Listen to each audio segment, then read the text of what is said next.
Bismillahirrahmanirrahim. Assalamualaikum warahmatullahi wabarakatuh. Saya Ismi Arifah. Saya akan menjelaskan tentang komposisi dan abreviasi dan lain-lain. Yang pertama, komposisi. Komposisi atau pemajumukan merupakan pengkonstruksian kata melalui penggabungan dua kata yang menimbulkan kata baru. Lalu, apa itu konstruksi? Konstruksi morfologis merupakan bentukan dari kata yang mungkin merupakan morfem tunggal atau gabungan antara morfem yang satu dengan morfem yang lain. Nah, dalam bahasa Indonesia, ciri struktur pemajumukan dapat dilihat dari unsur sisipan yang dilekatkan di antara dua konstruksi tersebut. Misalnya, dalam kata sabun mandi, tidak bisa ditambahkan yang sabun yang mandi karena sabun mandi merupakan kata majemuk. Sedangkan orang mandi bisa disisipkan kata yang orang yang mandi karena merupakan bentuk frasa. Selanjutnya yang kedua, jenis kata majemuk atau kompositum. Ya, pertama ada ragam kata majemuk. Kata majemuk itu sendiri ragamnya ada dua. Yang pertama endosentrik. Endosentrik itu konstruksi yang distribusinya sama dengan semua atau salah satu unsurnya. Contoh katanya seperti rumah sakit itu baru dibangun. Atau yang kedua, rumah itu baru dibangun. Seperti itu. Selanjutnya kata majemuk eksosentrik, yaitu konstruksi yang distribusinya dengan tidak sama dengan unsur-unsurnya. Misal katanya adalah kedua orang tua itu mengadakan jual beli hasil pertanian, atau kedua orang itu mengadakan jual hasil pertanian. Seperti itu. Selanjutnya ada ciri-ciri kata majemuk. Saya akan bacakan secara singkatnya saja ya. Pertama, kata majemuk itu merupakan kesatuan yang tidak terpisahkan. Kedua, konstruksi kata majemuk itu berperilaku sebagai kata. Artinya, masing-masing konstituen dan konstruksi itu hilang otonominya. Ketiga, keeratan konstruksi majemuk itu ditentukan oleh ciri dari sekurang-kurangnya satu konstituen yang memperhatikan asosiasi atau afinitas yang konstan dengan konstituen lainnya dalam konstruksi itu. Selanjutnya, sebagai pangkal tolak penelitian lebih lanjut terhadap ciri-ciri konstruksi majemuk.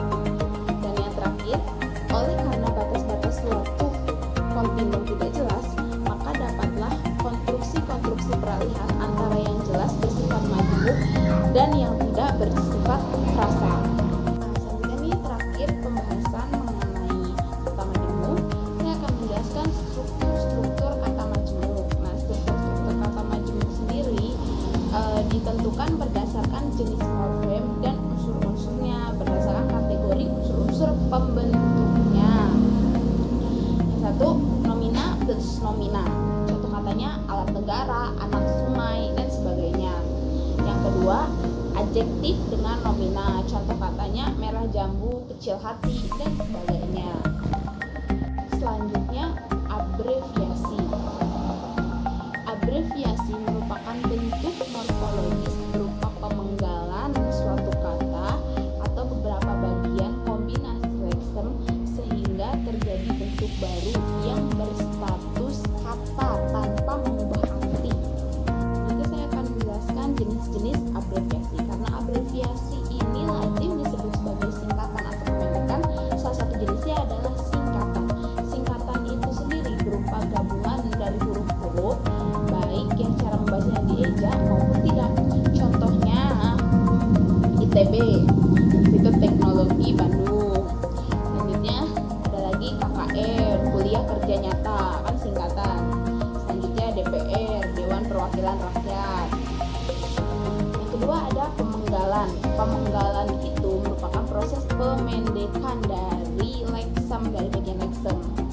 Seperti prof, itu kepanjangan dari profesor. Kol, kepanjangan dari kolonel. Pak, kepanjangan dari bapak. Seperti itu loh. Selanjutnya akronim. Akronim merupakan proses pemendekan yang menggabungkan huruf atau suku kata bagian lain yang ditulis dan dilafalkan sebagai sebuah kata yang sedikit banyaknya memenuhi kaidah fonotatif. Contohnya SIM, surat izin mengemudi; IKIP, Institut Keguruan dan Ilmu Pendidikan; LAN, lembaga administrasi negara. Seperti itu. Selanjutnya kontraksi. Kontraksi ini tuh pure pemendekan ya, pure pemendekan seperti takkan. Takkan itu kan katanya tak akan, dipendekkan menjadi takkan. Terus peluru kendali dipendekkan menjadi rudal, seperti itu.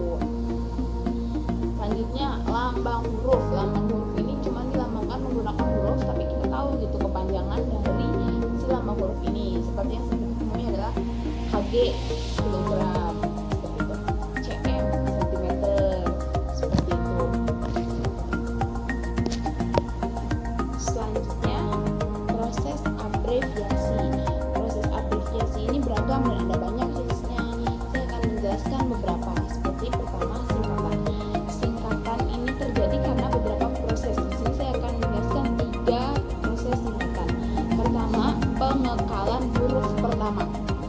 Haji menjadi H, Asia Afrika menjadi AA, RS panjangannya rumah sakit, seperti itu. Selanjutnya penggalan huruf pertama dengan filsafat konjungsi, reposisi, reduplikasi, dan artikulasi kata. Contohnya ABKJ, Akademi Bahasa Kebudayaan Jepang, seperti itu. Dan yang terakhir, yang ketiga, pengekalan huruf pertama di bagian bilangan berulang. Contohnya 3D, dilihat, diraba, diterawang, seperti itu. Selanjutnya akronim. Nah, akronim ini ada 16 cara penulisan akronim dan kontraksi. Saya akan menjelaskan 3 diantaranya. Pertama, pemenggalan suku kata dari tiap komponen. Contohnya orba adalah kependekan dari orde baru. Selanjutnya yang kedua, pemenggalan suku pertama, komponen pertama, dan pengekalan kata seutuhnya. Bentuk yang sesuai sebagai berikut: anggair, angkutan air. Yang ketiga, pengekalan suku kata terakhir dari tiap komponen.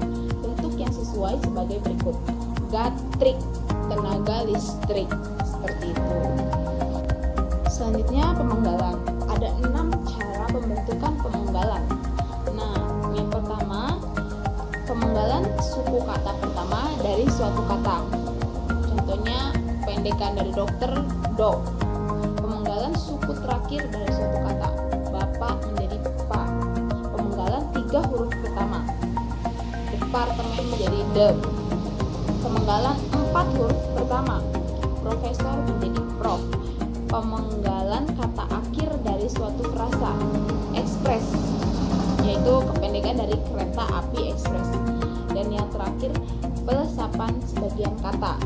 Bahwa sesungguhnya disingkat menjadi bahwasanya. Selanjutnya yang terakhir itu ada lambang huruf. Lambang huruf juga dapat diklarifikasikan menjadi 6, yaitu sebagai berikut. Pertama, lambang huruf itu menandai bahan kimia atau bahan lain. Yang kedua, pengekalan huruf pertama dari kata, bentuknya sesuai. Contohnya N merupakan pendekan dari nitrogen. Selanjutnya yang ketiga, pengekalan 2 huruf pertama dari kata, Na, itu natrium. Pengekalan selanjutnya, pengekalan huruf dan bilangan yang menyatakan rumus dan bahan kimia, seperti H2O merupakan hidrogen dioksida. Selanjutnya, pengekalan huruf pertama dan huruf ketiga, bentuk yang sesuai seperti Mg, yaitu magnesium. Dan yang terakhir, pengekalan gabungan lambang huruf, bentuk yang sesuai seperti NaCl, yaitu natrium klorida. Lambang huruf yang menandai ukuran dapat diidentifikasikan sebagai berikut. Pengekalan huruf pertama, yaitu G, ini gram. Pengekalan huruf pertama dan komponen gabungan, km, kilometer, dan sebagainya, seperti itu. Sekian yang dapat saya jelaskan, kurang lebihnya mohon maaf teman-teman, karena saya juga masih belajar dan saya masih benar-benar bukan manusia sempurna.